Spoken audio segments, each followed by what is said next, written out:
नमस्कार दोस्तों, आज मैं भावुक भी हूँ, मैं आक्रोश भी है। 19 सितंबर 2022 उत्तराखंड के स्वाभिमान की रक्षा के लिए एक बेटी के बलिदान का दिवस भी है। हमने अंकिता को खोया,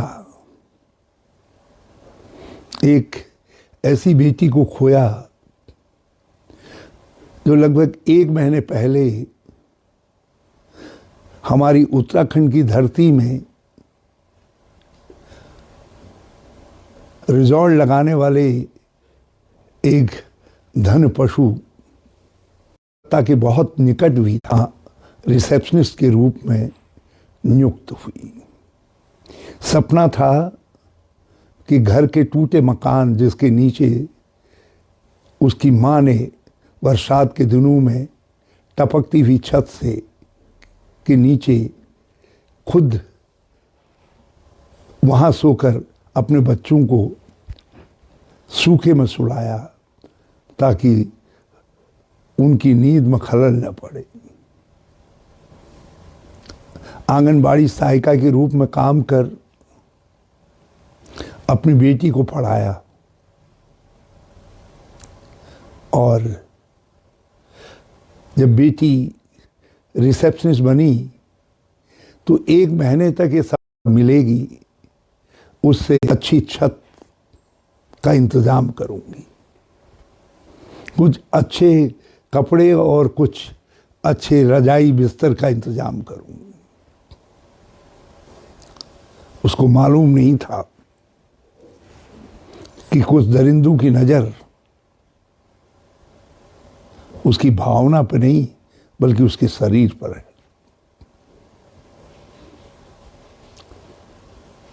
उसको एहसास हुआ, उसने अपने दोस्त से अपनी भावना शेयर की।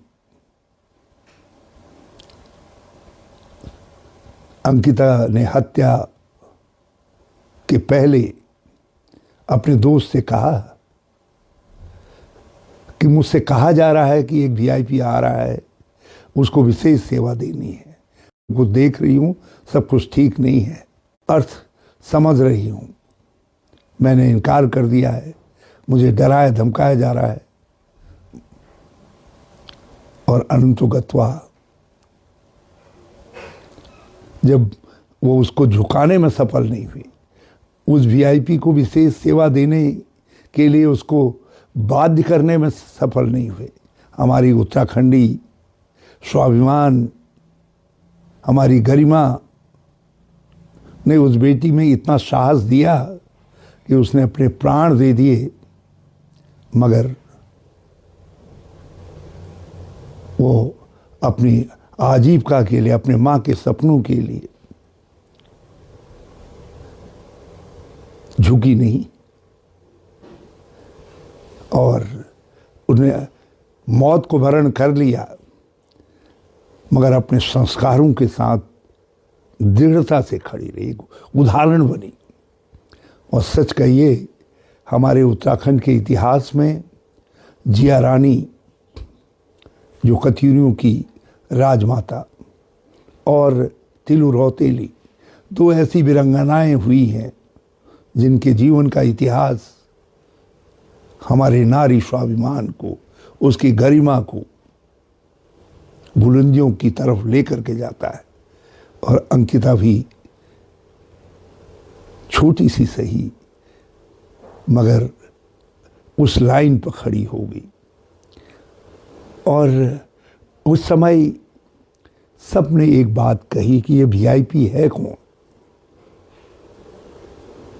उत्तराखंड में हजारों सोशल मीडिया सब्सक्राइबर्स ने ये लिखा कि ये वीआईपी कौन, जिसके को लेकर के देहरादून से दिल्ली तक सत्ता राजनीति सब है मौन।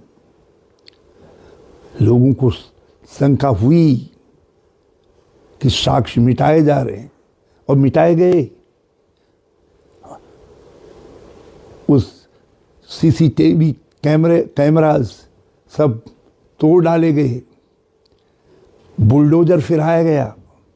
बुलडोजर फिराने में कुछ नीतियों का नाम आया और यहाँ तक कि एक जिलाधिकारी ने कहा कि हमने सत्ता की शीर्ष के आदेश से ये बुलडोजर चलाने की इजाज़त दी है।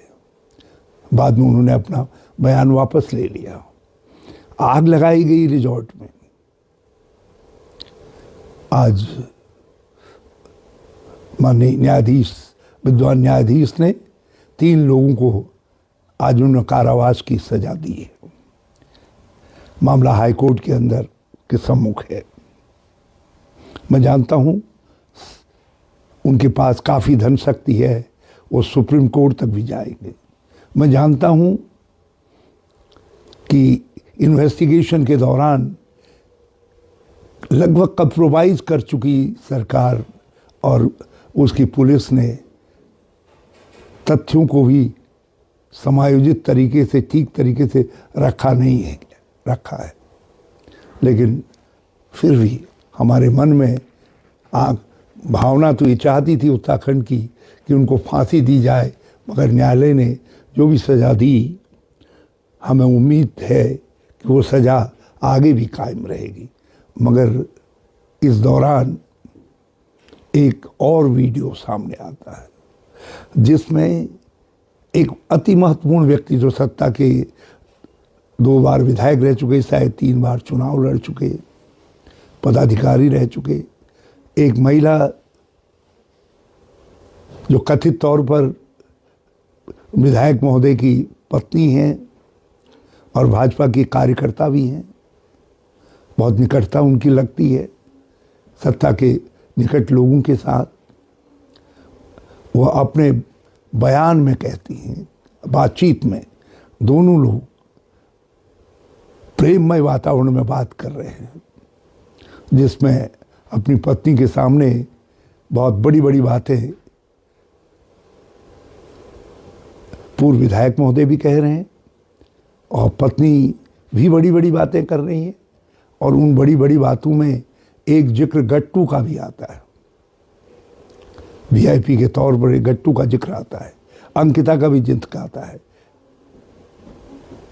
ये भी जिक्र आता है कि उसको विशेष सेवा देने, और भी बहुत सारी बातें उसमें आती हैं।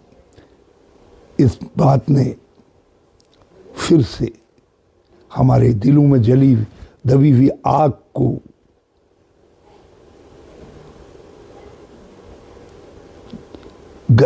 हवा दे दी। फिर से वो आग प्रज्वलित हो रही है कि नहीं, वो वीआईपी जिसको बचाने की सारी ताकत लगाई गई थी, वो फिर से पकड़ा जा सकता है, वो फिर से चंगुल में आ सकता है। और ये अकेले हरीश रावत की भावना नहीं। आप उत्तराखंड के गांव-गांव में जाकर के, जिसकी भी बेटी है, जिसकी भी बहन है, उनसे पूछ करके देख लीजिए, क्योंकि अंकिता हर भाई, हर बाप के, हर चचा, हर मामा के स्वाभिमान की प्रतीक है अंकिता। और वो वीआईपी कोई भी हो, वो आज एक कुख्यात शब्द हो गया है। बल्कि जब मैं जाते आते मंत्रियों की गाड़ी में वीआईपी लिखा हुआ देखता हूँ तो मुझे मेरा स्मरण उस मंथरा के तथाकथित वीआईपी की तरफ जाता है, जो वहाँ प्लेजर पॉलिटिक्स का आनंद लेता था, जो हमारी बेटियों की अस्मिता के साथ खिलवाड़ करना चाहता था। तो हर किसी से भी उत्तराखंड के व्यक्ति से पूछ करके देखिए, आज जो दबी हुई आग थी, उस पर जो राख ऊपर दिखाई दे रही थी, वो राख हट गई है। अब फिर से वो भावनाएं लपटें निकल रही हैं उनसे, गुस्से की लपटें निकल रही हैं। लोग चाहते हैं वो वीआईपी फिर वो कानून की गिरफ्त में आए, उसको सजा मिले, जो भी उचित सजा हो सकती है। वो एक बार राज्य की व्यवस्था, कानून व्यवस्था की प्रणाली के तहत न्यायालय के सम्मुख अभियुक्त के रूप में पेश हो, ताकि कल कोई दूसरा उत्तराखंड को ये न समझे कि ये आर्थिक रूप से कमज़ोर इलाका है, हम आर्थिक रूप से कमज़ोर रहे होंगे, हम गरीब रहे होंगे, लेकिन हमने अपनी बहन, बेटी, भाई, मायडूं की माताओं के सम्मान को सर्वोच्च समझा। ये राज्य महिलाओं के सर्वोच्च बलिदान का प्रतीक है। हमें हमेशा याद रहेगा, जब भी कोई भी व्यक्ति सत्ता की कुर्सी में बैठेगा, उसके हाथ में सत्ता आएगी, उसको हमेशा ये याद रहेगा कि ये मेरी माँ बहनों के बलिदान से बना हुआ राज्य है। आज उस राज्य के अंदर इस तरीके का खिलवाड़ हो सकता है। और सबसे बड़ी बात यह है कि हमारे अपने अपने चुने हुए लोग, बजाय आगे आकर के कहने के कि सत्ता रहे न रहे, कुर्सी रहे न रहे, मगर ये वीआईपी यदि है तो इसको हम जमीन पाताल से भी खोद करके निकाल करके लाएंगे। मगर मैं इस पर और अधिक नहीं कहना चाहता, लेकिन इतना अवश्य कहना चाहता हूँ कि फिर अवसर है। कल गणेश गोदियाल जी ने, हमारे प्रदेश अध्यक्ष है, उन्होंने जो राजनीतिक पक्ष है वो रखा। उन्होंने एक राजनीतिक एजेंडा भी जो उनको देना चाहिए था उन्होंने दिया है। जो उनका एक कर्तव्य था वो कर्तव्य उन्होंने आगे बढ़ाया है। मैं उनको बहुत बहुत शाबाशी देना चाहता हूँ। मैं कांग्रेस के कार्यकर्ता साथियों से भी कहना चाहता हूँ कि वो लोगों को संगठित करें, लोगों की भावनाओं को संगठित करें। मगर मैं सत्ता से भी आग्रह करना चाहता हूँ, बेटी पढ़ाओ बेटी बचाओ की बड़ी बड़ी बातों के साथ एक बेटी के स्वाभिमान की रक्षा की बात भी तो करो। जिस उत्तराखंड को आप देवभूमि कहते हैं, तपभूमि कहते हैं, उस उत्तराखंड के स्वाभिमान की का सवाल है, हमारी गरिमा का सवाल है। एक व्यक्ति, एक बेटी ने उसके लिए अपने बलिदान दिया है, उस बेटी के सत्व की रक्षा करना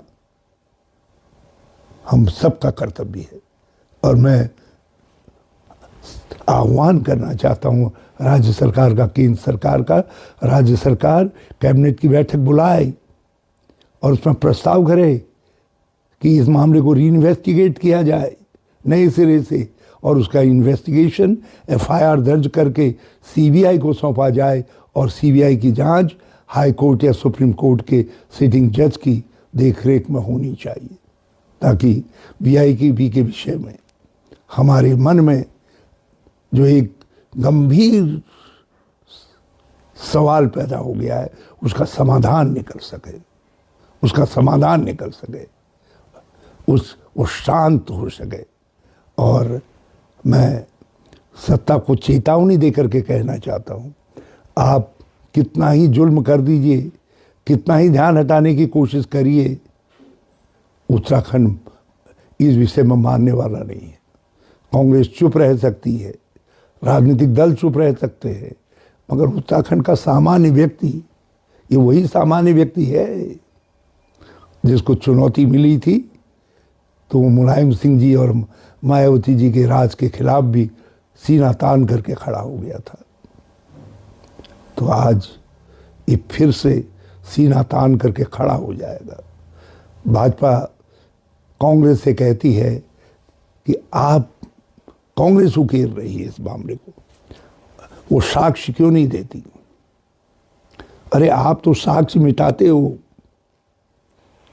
हम साक्ष्य कहाँ से जुटाएंगे? क्या ये जो आपकी इतनी पुलिस फोर्स है, इतने अच्छे अच्छे ऑफिसर्स हैं जिनको आपने अब वसूली के काम में लगा दिया है, सारे राज्य को नशे की गर्त में झोंक दिया है। आप उनमें से कुछ पुलिस ऑफिसर अभी बचे हुए होंगे, आप उनसे कहते साक्ष्य जुटाओ। सीबीआई जिसको आप एक महापराक्रमी के रूप में राजनीतिक दलों के पीछे लगाते हैं, आज एक बेटी जिसने अपनी गरिमा, हमारी गरिमा की रक्षा के लिए, हमारे स्वाभिमान की रक्षा के लिए बलिदान दिया है, उसके हत्या के मुख्य कारक को पकड़ करके कानून के दायरे में ला करके खड़ा कर दीजिए। मैं सीबीआई को सैल्यूट करूंगा। आप सीबीआई को सौंपिए और न्यायिक देखरेख में ये जांच होनी चाहिए। और ये अकेले हरीश रावत की भावना नहीं, 1,40,00,000 उत्तराखंडियों और उत्तराखंड के करोड़ों मित्रों की भावना है। मैं, आप सब मुझसे जुड़े और मुझे विश्वास है कि आप मेरी भावना के साथ अपनी भावनाओं को जोड़ करके इस संदेश को लोगों तक पहुंचाने का काम करेंगे। जय हिंद, जय उत्तराखंड।